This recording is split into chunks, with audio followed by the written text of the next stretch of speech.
Welcome to the Ghostly Gallery podcast, a place where we explore the world of horror in film, television, books, and popular culture.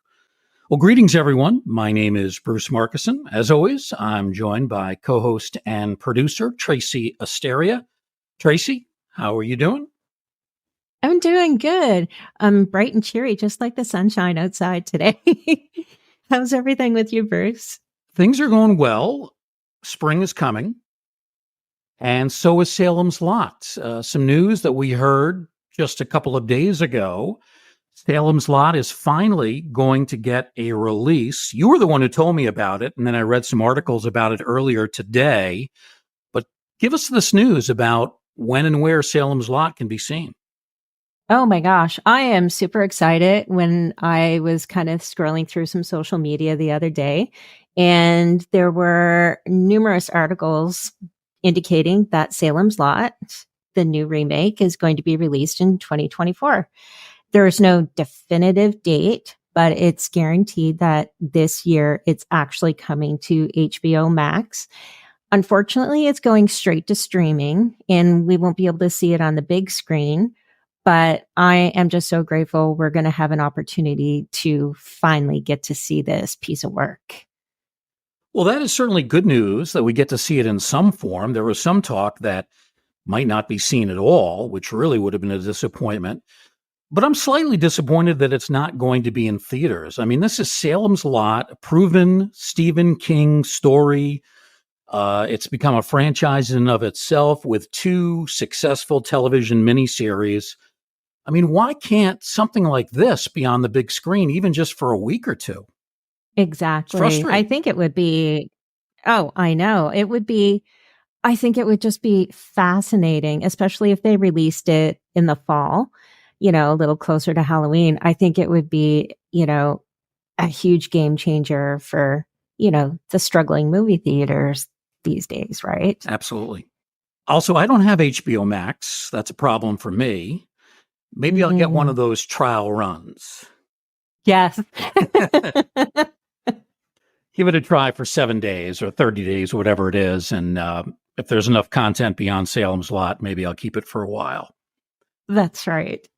Well, speaking of Salem's Lot, which of course is a vampire story, today we have someone with us who knows quite a bit about vampire culture, especially as it pertains to Dracula. Our guest this week is writer-author Chris McAuley. He created the StokerVerse franchise with Dacre Stoker, who is one of the people that has done such great work in promoting what his great granduncle Bram Stoker did, particularly in the 1800s, 1897, the publishing of Dracula. We're going to talk more about the work that Chris has done with Dacre. Chris has written a number of books and short stories for numerous publications, including Dacre Christian's Dracula Beyond Stoker, did a Renfield story, among others.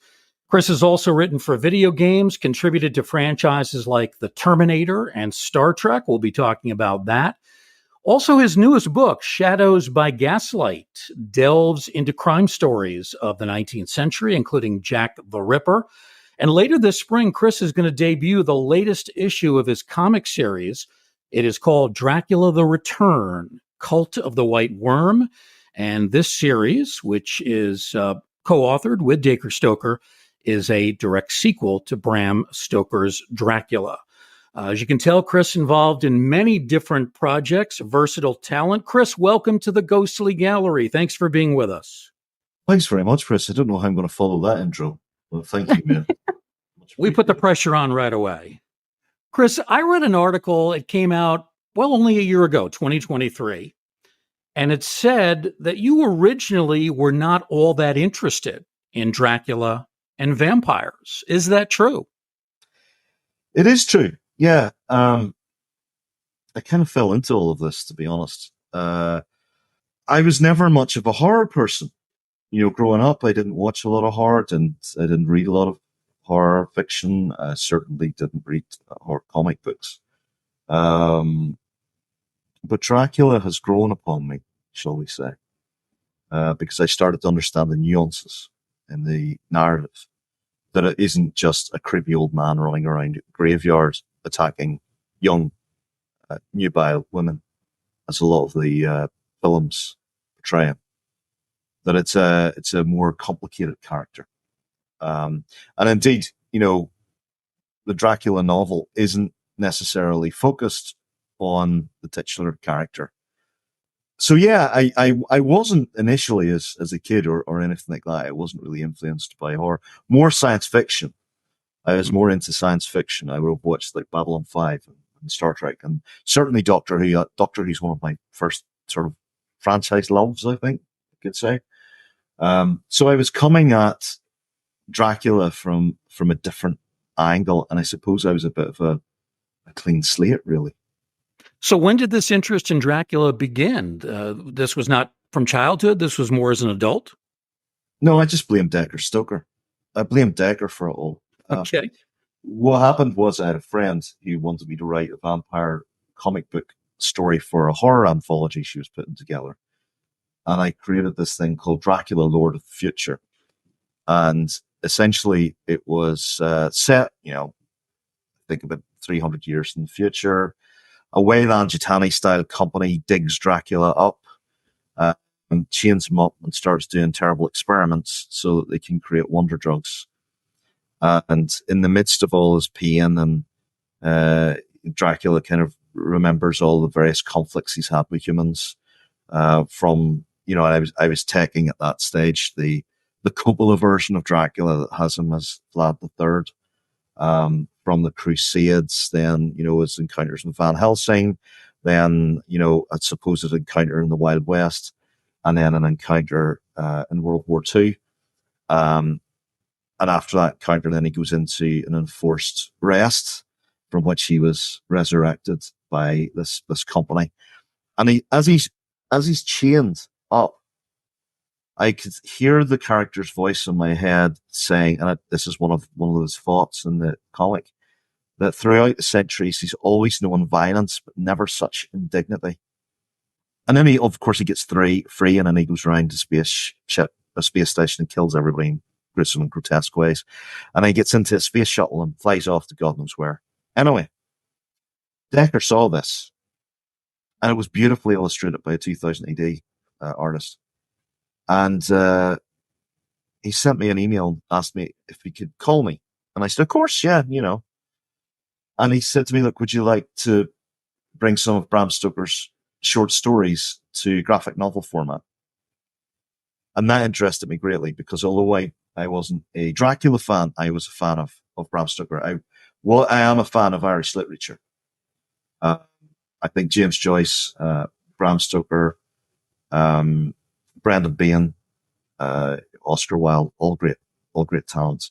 And when I went to university, I used to sit under a poster that had all of these famous Irish writers, and I used to drink Guinness with my friends under the poster. So Bram was always there, and from that age. So what we did was we decided that we would start with, and I mean, I do apologize for this. This is the original title, and no disrespect is intended, but The Squaw. And I renamed that to The Virgin's Embrace because the story is all about the Nuremberg Virgin, the Iron Maiden. And we got a Doctor Who actress who's also a celebrated graphic novel artist, Jessica Martin. She came on board. She illustrated The Virgin's Embrace. I wrote the script, and Dacre provided advice on little aspects of the story that maybe hadn't been explored before. And we injected Bram Stoker and his wife Florence into the story because they actually had a honeymoon in Nuremberg. And Nuremberg's very important historically for Dracula fans because this is where the Emperor Sigismund gave Vlad II the Order of the Dragon. And we put a little plaque as a bit of an Easter egg on one of the bridges. But anyway, it's quite a gruesome story, and it's one of Bram's most favourite. I think it's a favourite of Bram Stoker fans. So we brought that out, and it was a bit of an experiment. And it sold incredibly well. I think in the first week we had beaten Stephen King and Clive Barker, and there was their new books had come out, and it done very well. And then our publisher said, would you write something else? And I wrote an audio drama called Voices of Dracula, and it was a very weird experience. I obviously delved into Dracula again, read the novel, spoke to Dacre about various influences that Bram had when he was writing the novel. The Voices of Dracula, as the name would suggest, is looking into the internal dialogue, the thought processes of the main characters. I got up at midnight and started writing this thing on a Tuesday, I think. And as I was writing it, I was sending the scripts to the actors and actresses I wanted to play the characters. So for Renfield, I wanted Terry Malloy, and he played Davros in Doctor Who. And Davros is an interesting character because he's super sane. He's a genius, and people think he's mad, but he's not. He's actually super sane. And Terry had a fantastic vocal quality where he could go quite low in a way that you would move closer to the television screen. And then he would have the rant, and it would be, so that was perfect for Renfield, right? Because Renfield's an incredibly intelligent individual. He was this first solicitor that Hawkins law firm had sent out. And I wrote Renfield as a character. He was a strict Catholic who was somebody who he liked women and he liked to drink, but he felt terrible guilt about either. He was a virgin. He never got very far with women. And his father thought he was, he could never please his father because his father thought he was a wretch and a gambler and a wastrel. Anyway, when he goes and meets Dracula, he finds the ultimate father figure. A permissive God, which the Catholic Church didn't give him, and also a father who gives him acceptance for his sexual lust and all sorts of depravity that he's always wanted to indulge in, but couldn't. So that's how I wrote Renfield, and Terry performed it brilliantly. Van Helsing was Colin Baker, sixth Doctor Who, and Colin had always wanted to play Van Helsing. And again, superb. Jessica Martin portrayed Mina, and we had very lucky to have Simon Templeman, a wonderful Hollywood actor, play Dracula. And then Claudia Christian. I created a little prequel and a coda to Dracula. So the prequel in the audio was, why did Dracula choose Carfax Abbey? And I tied that into another Bram Stoker story called Jewel of Seven Stars, which is an Egyptian cosmic horror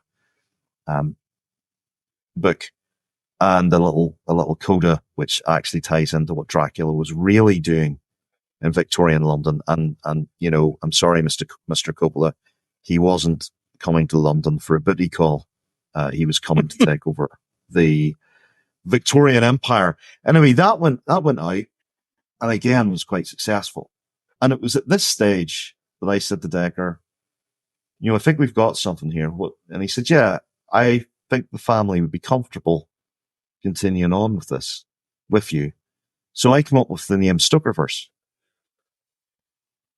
And in that embryonic sort of name, I had this really ambitious idea of bringing Bram Stoker's characters out in various media, tabletop games, video games, TV, movies, audio dramas, novels, comics, the whole thing.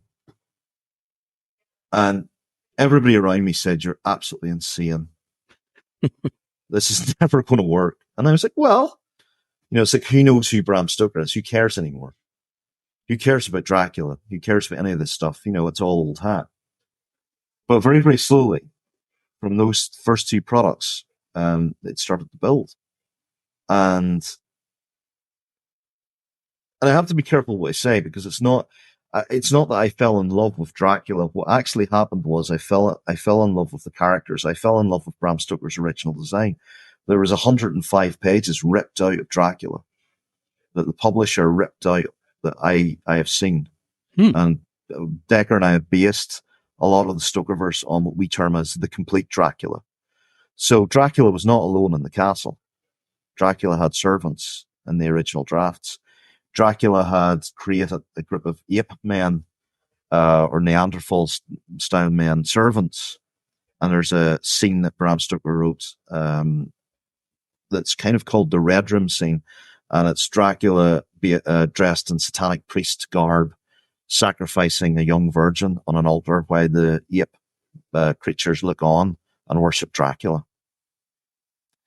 So we've incorporated that within the games. The cricket dice miniature war game actually has a scenario where you're Jonathan Harker escaping the castle, and you actually see this Red Room scene.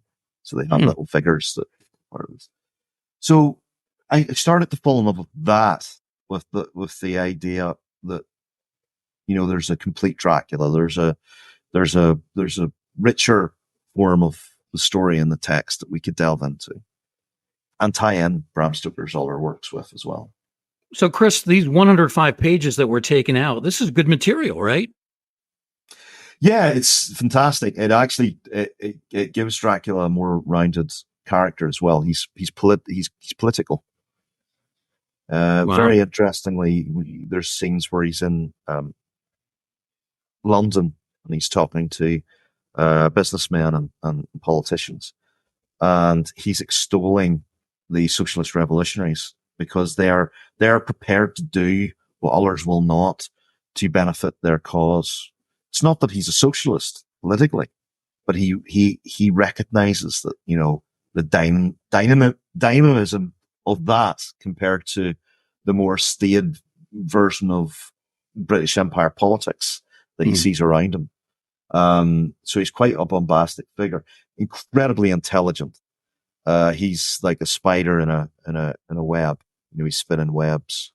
And again, it gets away from that creepy old man running around graveyards that people seem to think Dracula is.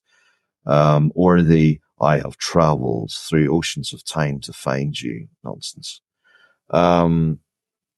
It's certainly a more, he's actually a more charismatic figure because he's not sexually driven. He's driven primarily through the intellect and conquest. And a lot of people don't realize this. Dracula is not based on Vlad III at all. Not at all.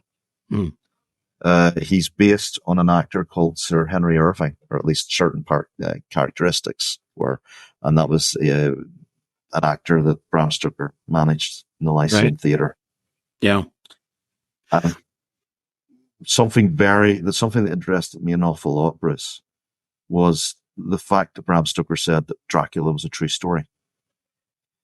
And when he passed the original manuscript to Otto Kleiman of Archbold and Constable, the publisher, he stated that. And he stated it in his original preface, that all the characters were real, he knew them all, and he had to change their names. Interesting. Never knew that. Chris, let's go back just for a moment to when Dacre Stoker first contacted you. Were you at all worried that, hey, he's contacting me because he's not pleased with what I've written? Did that go through your mind? No, because he was very complimentary in the email. Oh, okay. Which was nice. You know, I had said to him, look, with respect to your ancestor and your family's legacy, I'd be quite happy to rename this vampire as something else, you know, like probably like Count Orlok or something from Nosferatu. No, he didn't want that. He really liked the comic book. And Dacre's like that. Dacre's very easy to work with. You know, like creatively, he lets you do an awful lot creatively, as long as it's kept within the spirit of the original vision, right? That Bram Stoker had. I know that Dacre has traveled to Romania and England. He's conducted tours of these locations in the Bram Stoker book, Dracula. Have you ever had a chance to travel to either England or to Romania? Well, I have a story about this. Now, Dacre loves to tell a story. I have particular allergies. One of them is a garlic allergy. The other is that I cannot wear silver. Silver actually warps on my skin. I can't wear pure silver. And, you know, Dacre told a few representatives in Romania about this, and their comment was, he can't come here because we've had trouble with his kind before. Now, I don't know whether that was in jest or not, but I decided not to test that out. But no, I have never been to Romania. Interesting enough, you know, Bram Stoker never went to Romania. Dacre was actually the first Stoker to set foot in Romania, when he was doing his exploration of where Dracula's real castle is. You know, obviously I lived in Dublin, so I've seen all the sort of like the Bram Stoker sites in Dublin. But yeah, I don't really travel that much, to be fair. I kind of just sit at my computer and write. Yeah. I'm not that interesting a person, really. If Dacre said to you, "Hey, I want you on the next trip to Romania," would you go? Yes, with a caveat of it would be very hard for me to find food in Romania that doesn't have garlic. We have Romanian friends here in Canada, and it's just like, yeah, it's going to be hard. You'll have to live off McDonald's, which I suppose it could. You know, it's interesting to me. More than 125 years after this novel was published, people are still fascinated about it. They still talk about it. I think it's the most iconic book of horror that's ever been written. You were telling me that while you think it's good, you think that Stoker's story as a great writer is something that really needs to be talked about more. You're really an admirer of his ability to craft a story, not only this one, but others as well. Yeah. I mean, even as a person, I mean, if we look at Bram Stoker as a person, he was very ill when he was young, and he managed to beat that. He became then an athlete. He was a writer and painter. He was the founder of Dublin's Writer and Painters Club. He knew the law. He was a clerk of petty sessions. That was his first job. And then he was a theatre critic in his spare time because he wanted to get into the theatre. And he did. He became the manager of the Lyceum Theatre and of Henry Irving. He became the first knighted actor. He travelled around the world, really, and looked at architecture to inspire him for, you know, the creation of the backdrops of the theatre. He was involved with the creation of A. Waite's tarot cards, a very popular tarot card deck. He found the artist Pamela Coleman Smith, who actually designed the art for the tarot cards, and she was a painter for the backdrops of the Lyceum Theatre, and also was the illustrator for his last book, Lair of the White Worm. And he went out to America and had Buffalo Bill used him as a consultant for his Wild West show. So, you know, if you take all of that, besides his writing, he's an incredibly interesting character. And he was a friend to the LGBT community. I mean, he actually was the only person to visit Oscar Wilde in prison from that sort of set when Oscar was jailed. Oscar actually introduced Bram to the lady who became his wife, Florence. Oscar was courting Florence, and Bram Stoker won Florence away from Oscar Wilde. And there's a wonderful letter that Oscar Wilde writes to Florence lamenting this, that she was actually his one true love. Now, if you go to if you go to Bram Stoker's writing, there's a wonderful book that he writes. I just want to get the title correct. It is The Primrose Path. I was correct first. So The Primrose Path came out in 1875. So it was his first novel, published 22 years before Dracula, and it was serialized in an Irish magazine called The Shamrock. And obviously you can infer it has Shakespearean origins from the title. But it's about an Irishman who's a carpenter who gets a great opportunity to leave Ireland, leave destitution, and take his family to England, and he becomes a carpenter for a theatre. So obviously Bram's drawing on his theatrical knowledge here. He gets embroiled in all various affairs and things going on in the theatre, and becomes an alcoholic, unfortunately. And it's quite a tough read, but it hits home about the problems that the Irish have always had with alcohol. We've a love affair with it. And he brings that out in quite painful detail. And this chap, Joseph, he starts to abuse his wife. And there's a tragedy at the end of it, quite a shock at the end of it, shock twist at the end of it. But for a first novel, it's one hell of a first novel. It's brilliant. And he's also a poet. Bram Stoker was also a poet. He wrote books of poetry. There's a lot of poetry about Ireland. And there's a stillness with his poetry. He writes with a painterly style. He paints pictures with his words, which comes from being an artist. Yeah. I've mentioned Jewel of Seven Stars. It's a brilliant cosmic horror Egyptian tale. It's great. Fantastic book. There was a 1980s film, one of the Mummy films that was based on it. Really? And I think Christopher Lee's in it for a little while at the start. But yeah, so it's another great of Bram Stoker. Lair of the White Worm. I mean, I've drawn on that. I mean, Bram was very ill. He was on his deathbed when he wrote Lair of the White Worm, and his publisher had begged him to write another horror story. And Lair of the White Worm's interesting because it goes back to Crom Creoch, which is the origin of Halloween.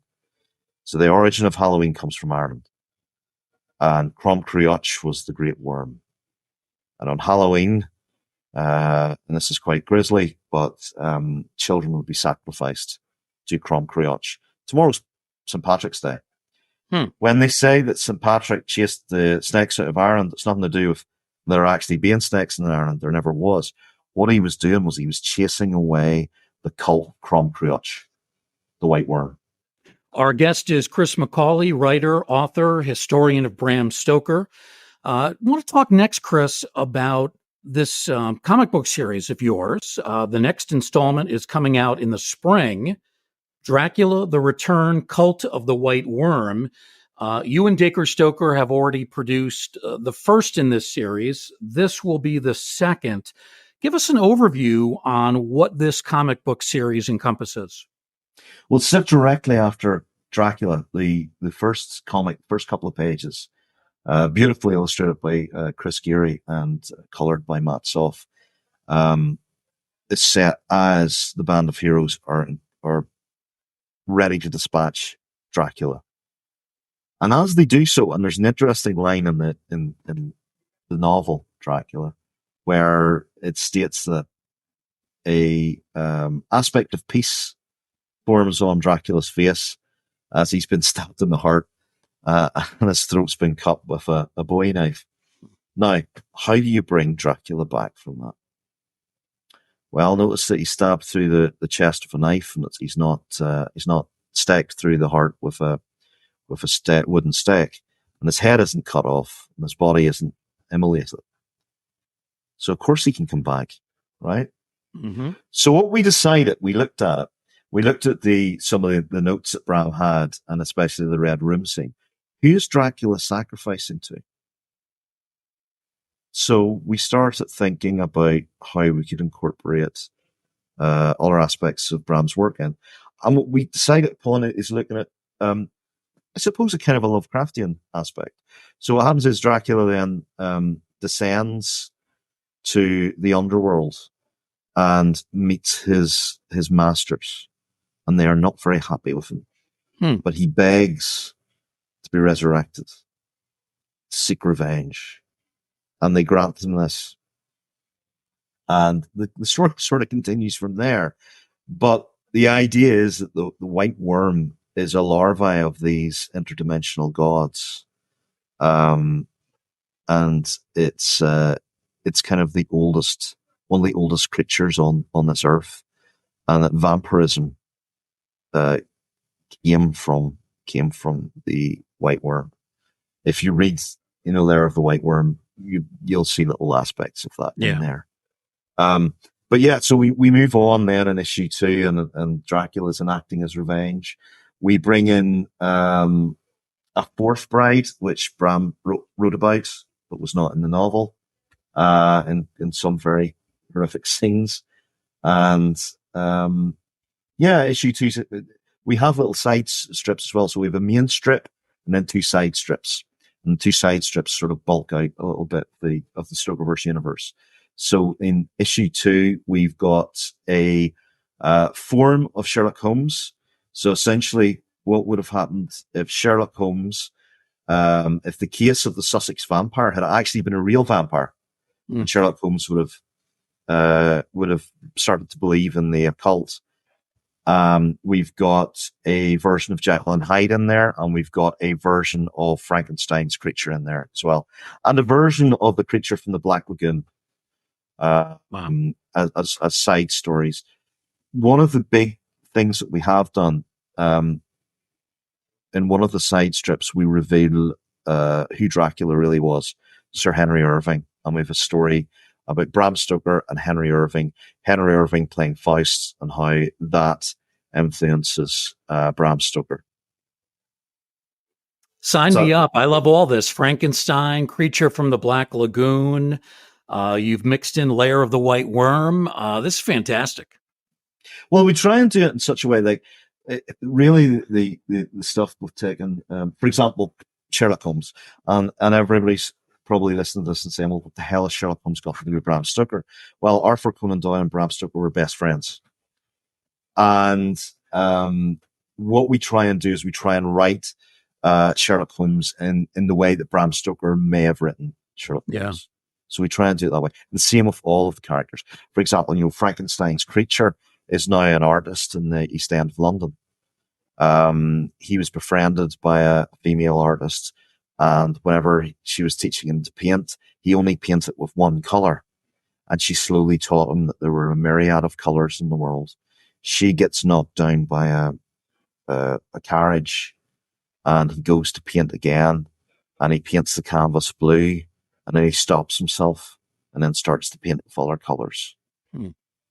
Because the creature in Frankenstein was very erudite. He was somebody who he understood the world. And again, the horror movies, the Universal horror movies, and all sort of horror movies that sort of have Frankenstein's creature going, that never really appealed to me. Yeah. I think Frankenstein's creature was a moral philosopher. Yeah, the character in Mary Shelley's book, so different from what we've generally seen in films. In talking about this series, The Lair of the White Worm, or the Dracula The Return, The Cult of the White Worm, I should say, would you describe this as a graphic novel? Is that an apt description? Yeah, it's a graphic novel. We've got text pieces in there as well. So for people who back the Kickstarter, we give them exclusive text-based content.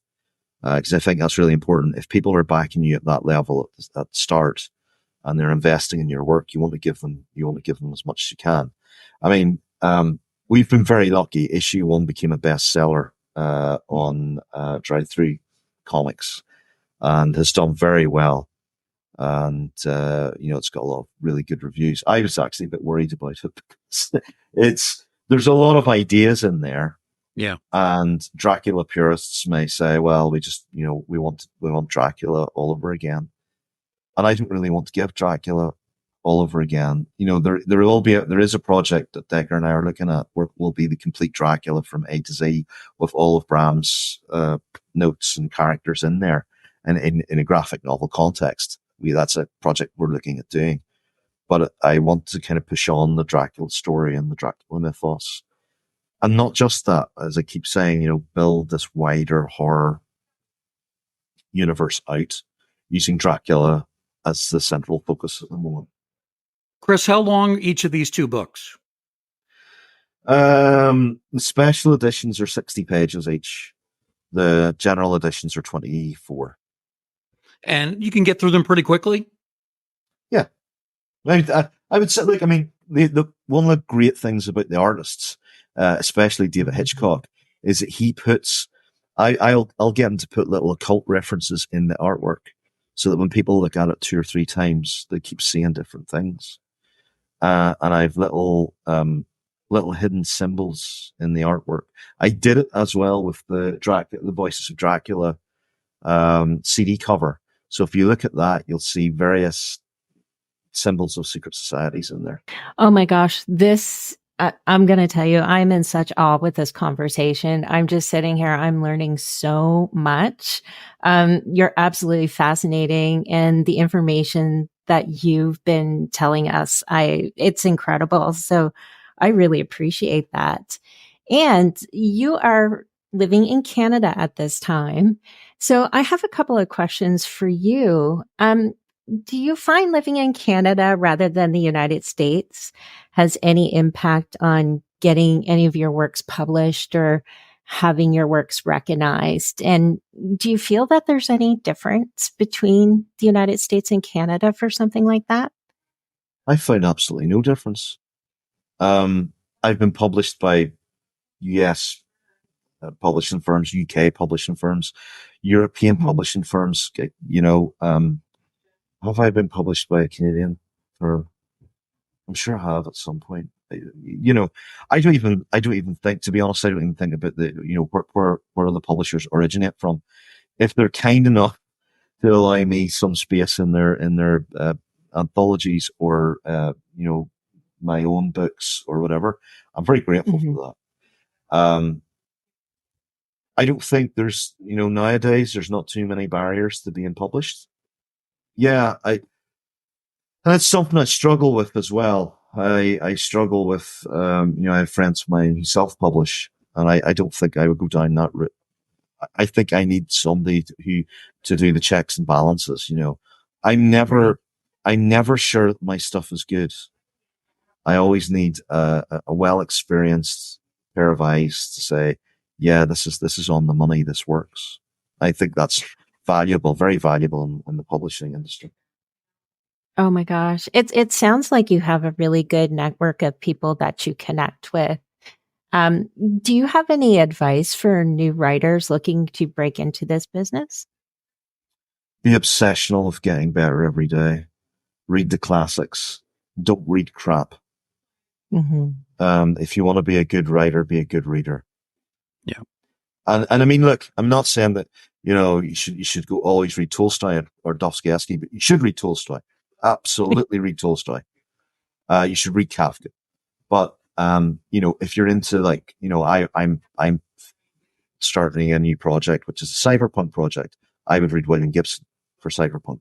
And various other modern writers there. When I was writing Doctor Who, I read John Peel, and I've been very lucky to write stuff with John Peel. John Peel is one of the foremost science fiction authors out there. He knew Terry Nation, who created the Daleks, and he's basically Terry Nation's protege. And when I was a child, I grew up reading John Peel's books, and John has been one hell of a mentor to me. One hell of a mentor. And, again, that's another thing I would say. Reach out to your writing heroes. You're not often disappointed by the response. Most writers are generally, folks that are interested in encouraging the next generation. I mean, this is not a competition. Right. Writing isn't a competition. It is a very personal journey, which we try and invite readers to come along with us on. I mean, I write a lot of poetry, non-horror poetry as well as horror poetry. But, the poetry side, the poetic side of my work is mostly about home. It's about Ireland. It's about my parents. It's very, very, very personal. And, how I encourage people to write is to pick something that resonates or means something to them, and maybe start writing about that. Oh, that's really great advice. Thank you. Chris, in addition to Dracula The Return, Cult of the White Worm, you have another new book out called Shadows by Gaslight. And in this, you explore some of the criminals of 19th century England. Now, is this historical fiction or straight nonfiction? It's historical. It's actually a history book. It's all about the real life crime, and more importantly, how criminology developed and how literature developed due to the Victorian fascination with crime and grotesque crime. The Victorian era was filled with grotesque crime. So I think I've got 50 cases there of sort of criminals. And in and around that is a look at Victorian society. It's a look at penny dreadfuls. It's a look at how, the newspaper, the titans of the newspaper industry loved all this crime stuff because it sold newspapers. And creation of Scotland Yard, forensics, all of that kind of stuff. It's all in there. And the reason I did it was I felt I had a duty to write the book, because I write so much fictionalized Victorian stuff, for want of a better word. And I wanted to portray Victorian England, London, and society in a real way in something that I'd written.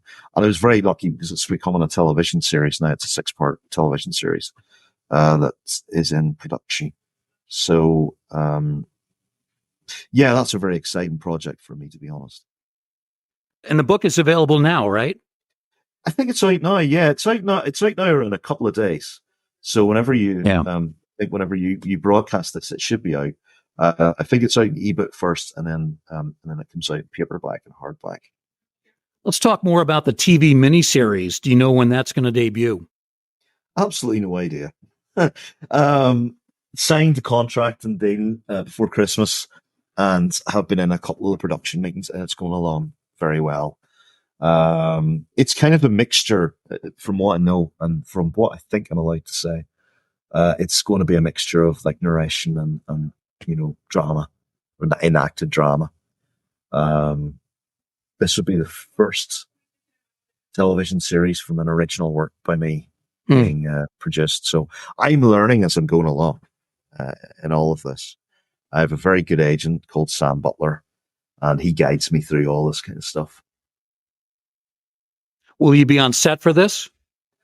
Don't know if anybody would want me on set for this, Bruce. I mean, well, they should. It's your creativity, right? Yeah. I'm very much a sort of hands-off person in some ways. They're basing it in the book, but you've got to trust the creative talents that have picked this up. Yeah. And I'm like the RPGs and the tabletop games and the video games and all that stuff. I'm there as a consultant if I'm needed, and I'm there as quality control. But I always liken it to people carving out a little piece of what I'm creating and then injecting their own creativity with it. I like that. Are we too early in the process, Chris, to know who might be performing, acting in this series? Yes. Okay. I'm not allowed to talk about that. Yeah. All right. That's fair enough. Sure. 6 episodes. Very exciting. Yeah. I've seen the breakdowns. I can say that. And it's, it'll be good to see that out. I don't know how I feel about it all, Bruce, to be honest with you. It's, I started writing 3-4 years ago. So I'm quite a relatively new writer as well, and very new to this process. So I just, I learn as I go. Another form of writing that you've been doing is creating role-playing games. One is for the Terminator franchise. Now, for those not familiar, what exactly is a role-playing game? And I think I'm probably one of those people who's not that familiar with that term. I mean, I guess I have a ballpark guess, but what exactly is a role-playing game? Yeah, it started with Dungeons and Dragons, I think, Okay. in the 70s. And you kind of, you create your own character. So, for example, in the Terminator universe, you can create your own sort of resistance fighter, soldier. In Terminator 2 RPG, you can create your own T-800 unit and all that kind of stuff. You roll dice, you create stats, and then you're let loose on a campaign, which is basically an open world where you have a games master. They used to be known as dungeon masters, but games masters, and they craft the whole story for you to be part of. And there's lots of interaction with people around the table. It's almost like improv in a way, improv acting. So you take on the role of the person, and it's like, for example, you're standing in a rubble covered cityscape. To the left of you is a woman screaming for help. And to the right of you, there's a Terminator. What do you do? So anything you could think of that you could do in that situation could be played out. It's very freeing. It's a very freeing experience. Oh my gosh, creating an RPG, it's a huge undertaking. Are the ones that you've been working on, are they available yet for people to explore? Let me see. I mean, I've written, I think, 6 or 7 of these things now. Oh wow. So we've got, in the StokerVerse, there's 5 StokerVerse RPG books. No So way, there's really? 5 of them, and the core book essentially is the one that you need to put up first.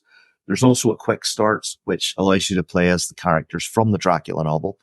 And then there's various side books. There's one about Dracula's castle. So, you can go, you're going to explore below Dracula's castle and find treasures and monsters and all sorts of things below Dracula's castle, set after the Dracula novel. So, there's 5 different books in that. Then there's the Terminator 1 and Terminator 2. And what was really cool about writing the Terminator stuff, because I've written other, not just the RPGs, but other Terminator stuff as well.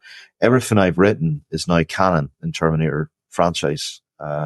So, working with Studio Canal was a great, privilege there. So, that was a lot of fun.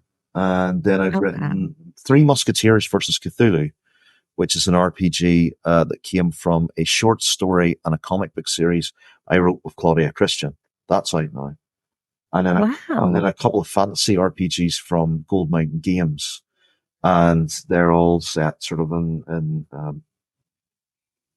an island, a fantasy island. And my books in that fantasy island are quite dark.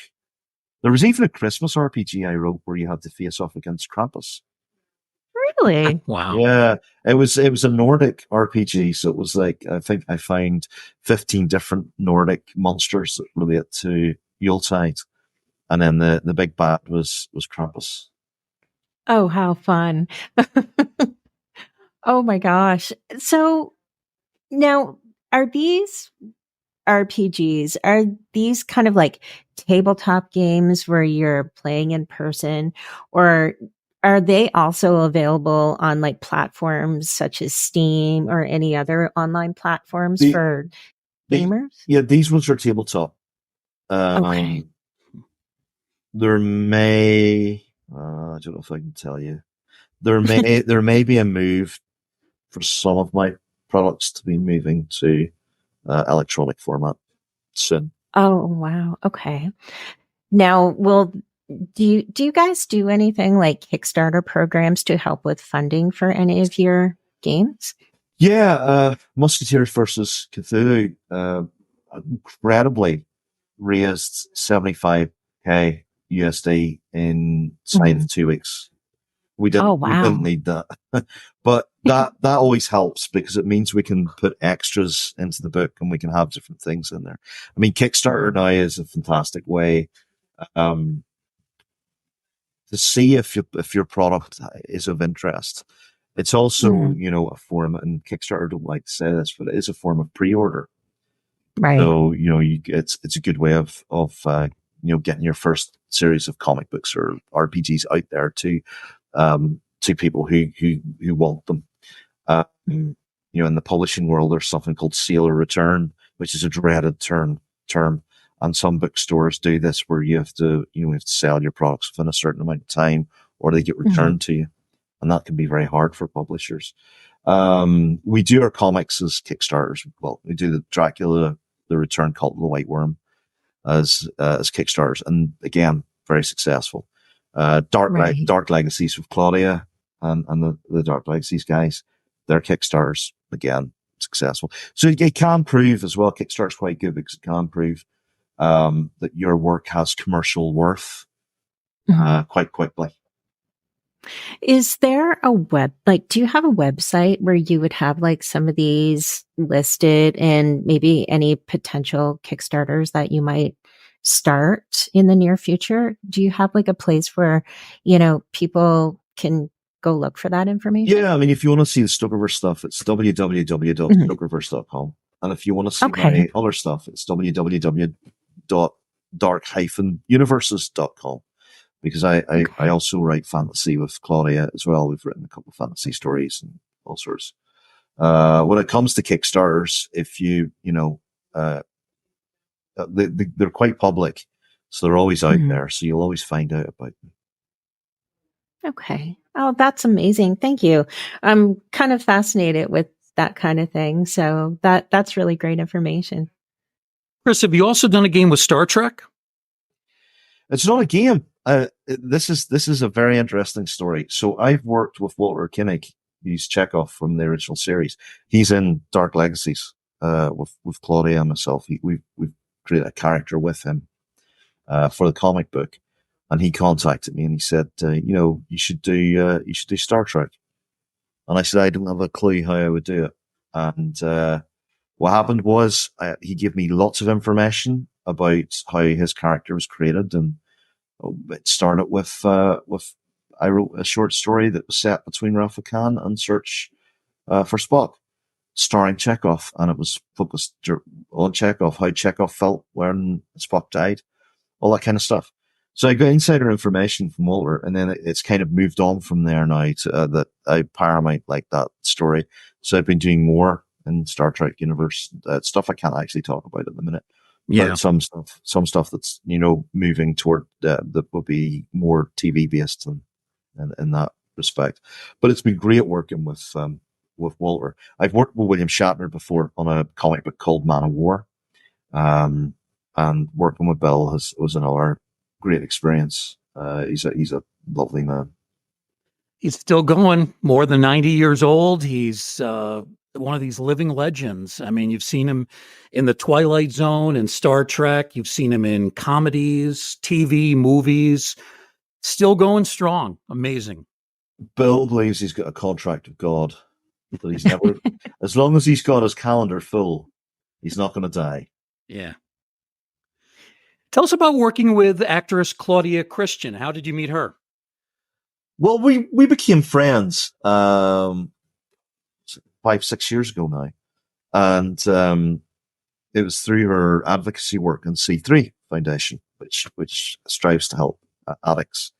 And we had an addict in our family, and she was very good, talking about naltrexone and stuff like that. And we became friends through that, really. And I'd watched a little bit of Babylon 5 when I was a kid, not too much. But then we came up with this idea of writing this Babylon 5 quiz book. And we did that together. And then she called me up after we had done the Voices of Dracula. She really liked her character in Voices of Dracula. She actually went up. She did a bit of mountain climbing. So I gave her the script in the morning. She went mountain climbing in the afternoon, and during the mountain climbing, she had perfected the voice of the character and rang me up, and she was very excited to kind of audition for the character. And, she nailed it. And about a month or two after that, she said, "Hey, could you write me a television show?" And I said, "Do you want to just do a television show, or do you want to do comics? Do you want to do, essentially what I'd done on StokerVerse?" So we started that again.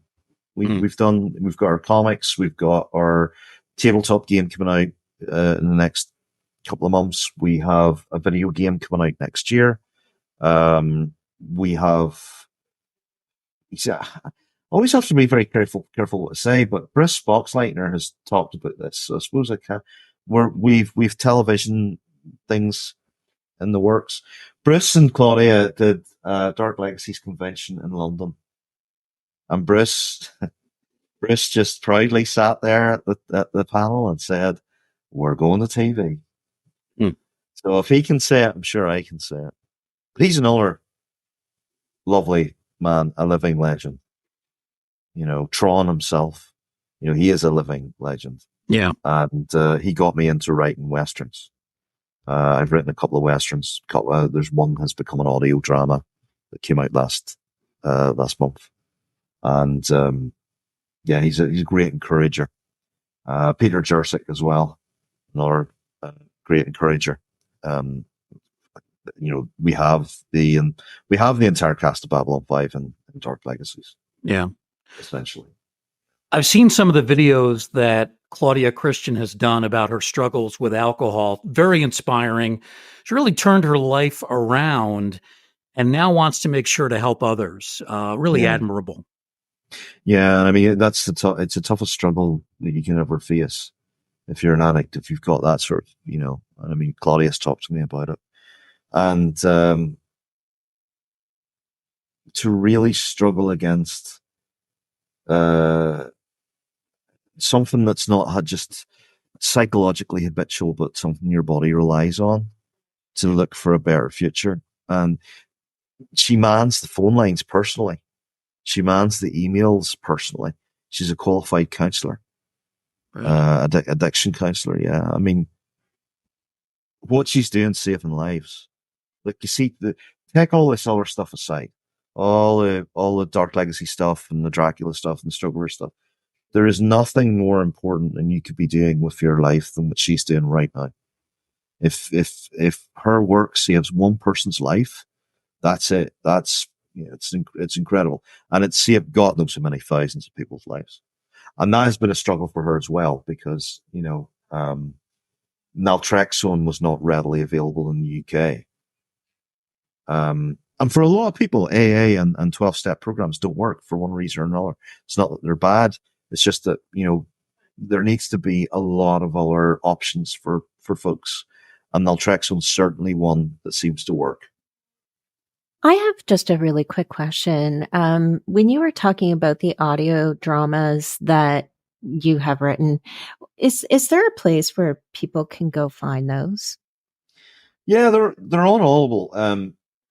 Okay. Voices of Dracula's on Audible, and if you go to bbv.co.uk, you'll find other StokerVerse audios, and BBV do Doctor Who audios, which I've written a few of as well. I've got my own TARDIS Wikipedia page now. Oh wow! Which is sort of a dream come true in a way. But yeah, so I've written some Doctor Who work as well, an audio there. This is amazing, and you know, when you talk about Claudia too, that conversation is huge, and what she's doing, I think, is really, you know, heartfelt, because it does help so many people. So yeah, thank you for sharing all that. She went through hell. She went through hell. I mean, if you look at her biography, Babylon Confidential, it really goes through everything that, you know, like, the glamour of Hollywood is an illusion. The glamour of life is an illusion. All, you know, whenever you see people and they're famous, or, you know, the concept of success and stuff like that, it's an illusory thing. It is in the minds of others. You know, people think I'm successful. I don't see myself as successful. That's what other people see me as. I see myself as a husband, a cat dad, somebody who's driven by the work. I am driven by the work. There is no doubt in my mind. There's something about what I do that is tremendously satisfying. Searching for the next story idea, thinking up the story, executing the story. People reading it and saying that they've enjoyed it. You know, that's a tremendously satisfying thing. I don't think I'm necessarily defined by that. I think it's dangerous if you define yourself by that. But it's one of the aspects of my life. And in that same token, when somebody says, "Well, you're a horror writer," No, I'm just a writer. I write in different genres. I can even be controversial and say, is there such a thing as genre? Because I think that ties people into, within Dracula, a lot of people don't know this, but Bram Stoker wrote Dracula as a detective story initially. And there's elements of that in there. There's a lot of theological elements in Dracula. Dacre told me that whenever he went in, I think it was a church service that was being done in honor of Bram Stoker. Because Bram Stoker was an Anglican. He was an Anglican. And, the priest held up a copy of the Bible and held up a copy of Dracula. And Dacre said, isn't that slightly controversial, if not a little bit blasphemous? And the priest said, the two books talk about the same things, good overcoming evil. And this is a fundamental point that I always raise when I talk about my writing about Dracula. I do not praise Dracula. Dracula is not a hero. Dracula is a narcissist. He is the worst kind of person. What shines in the Dracula stories are the ordinary humans who band together to defeat this evil. Now, there's a scene in Dracula that always stands in my mind. And I wrote it in Voices Dracula, and it is very, very graphic. But it's the scene that gets eroticized the most, and it's Mina drinking Dracula's blood. Now, what really happens in this scene? Remember, Dracula's a corpse. So when he takes his dirty, dirt-encrusted fingernail and cuts open his breastplate, blood and pus are pouring out of his chest, and he's covering Mina's face in this. It's like an unholy communion. When the band of heroes burst in, he takes Mina's head from his chest, presents her face to Jonathan Harker, and throws her across the room as if to say, now do you want her? Jonathan, in his heroism, runs straight towards his wife and holds her. Yes, he does. That's one of the cores of the Dracula story to me. And that's why I actually get quite annoyed at Coppola's version, because it's just a lot of nonsense. It barely, it's got characters in there. It barely relates to the simplest story of Dracula, which to me is good overcoming evil. And at that moment, I think that's the moment where we see good truly overcoming evil. Two ordinary people forced into extraordinary circumstances. And still, Jonathan defies Dracula by marrying Mina, and he defies Dracula once more by running to his wife. Jonathan Harker is not a weakling. He's not a cuckold. He's the one guy who probably escaped Dracula's castle. So I've got very different views on, and Tucker knows this because I write about this in Beyond Dracula Beyond Stoker. But I have very differing views. And again, it's like Lucy. Lucy to me as a character, very, very important. Lucy was actually a wonderful woman who, there's one line in Dracula that people get obsessed about where she says, oh, why can't I just marry all three men? And people misinterpret that as sexual lust for these three men. No, what she's doing is she sees all three suitors who'd be great. They all have different aspects to them. Fantastic. But what does Lucy want? Lucy wants to be a mother. So she's looking at Seward, and Seward's obsessed with his work. He might not be a great father. He's a brilliant, caring person, but he might not be a great father. She looks at Quincy Morris, and he's not ready to settle down yet. But she looks at Homewood and goes, this guy would be a good father. And that's why she becomes the Bluffer lady. Because even in the dark mirror of Lucy that, she becomes as a vampire, she still has that desire to be a mother. That's when we see the lust crazed Lucy, because it's the dark mirror of who Lucy Westerner really was. She was a sweet, innocent, kind woman. I mean, you see that whenever she encounters the old sailor. And, so look, and I'm sorry I'm going on about this because I just have a big bugbear about it. But that's what attracts me the most to Dracula, and why I actually wrote the audio drama was to bring all that stuff out. Do you ever have a chance to kind of like go to public events like sci-fi or horror or any gaming conventions and, do public speaking in front of an audience about this kind of stuff? I try not to. I'll be honest with you. I'm never happier just sitting working. But yeah, podcasts like this, I'll do. And I really enjoy podcasts. And this one especially, thank you for having me on. There's some very well considered, intelligent questions I've been asked. So I deeply appreciate that. But no, I've been to a couple of conventions. Absolutely fucking hate them. Oh, and I'll tell you what it is. It's not that there's anything wrong with the conventions. Mm-hmm. It's this idea that people have to pay to see me.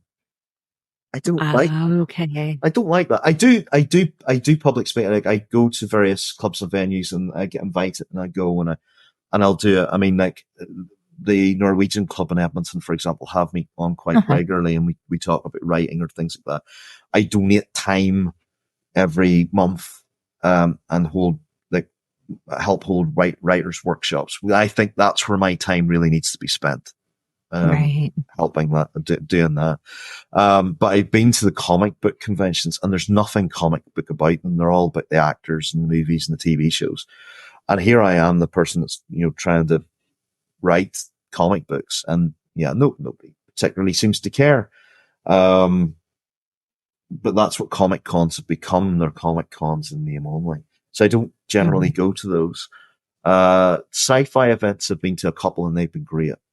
I love sci-fi fans. I love horror fans. I think sci-fi and horror fans you'll find are some of the kindest individuals because of I'm wise as well. Horror is an interesting genre for me. I mean, again, if we want to go into genres, horror and horror fans, it's interesting to me. I don't call myself a horror writer, but I'm deeply appreciative of the horror fans. And you know what? They're very real people. They're people who can relate to the monsters because, unfortunately, society or parents or whatever consider them to be monsters. That promotes there's an awful lot of sadness when I hear the stories of people. Maybe they're from the LGBT community or whatever, or they've gone through addiction or, but they feel abandoned, abandoned by parents, abandoned by whatever, God, abandoned by the government, abandoned by whatever, but they gravitate then towards horror and that is a form of release. So yeah, I when I say I hate conventions, I don't dislike the people that go to conventions. I quite like them. It's the manner of pay $60, pay $120 to come into this venue, and then people come to me, and it's like, of course, then I've got to sell product, so on top of that. But I always want to give people their money's worth in anything I do. I think it's vitally important nowadays, to give people their money's worth. Oh my gosh. I can tell you just from my perspective, this has been such an interesting conversation and we appreciate your time. For me, this has been phenomenal. So thank you so much. Very kind of you. Well, thanks for having me on. Well done, Chris. Our guest has been writer and author Chris McAuley. He has the new comic book series, or the second installment of the comic book series, Dracula The Return, Cult of the White Worm, coming out spring of 2024. And already out is his new book, Shadows by Gaslight. Chris, we really thank you for your time and some very insightful thoughts over this past hour. Appreciate it. Thanks for having me on, man. Appreciate that. Our thanks to Chris and, of course, to Tracy as well. We appreciate all of you joining us in this Museum of the Macabre, and we hope you'll join us next time right here in the Ghostly Gallery.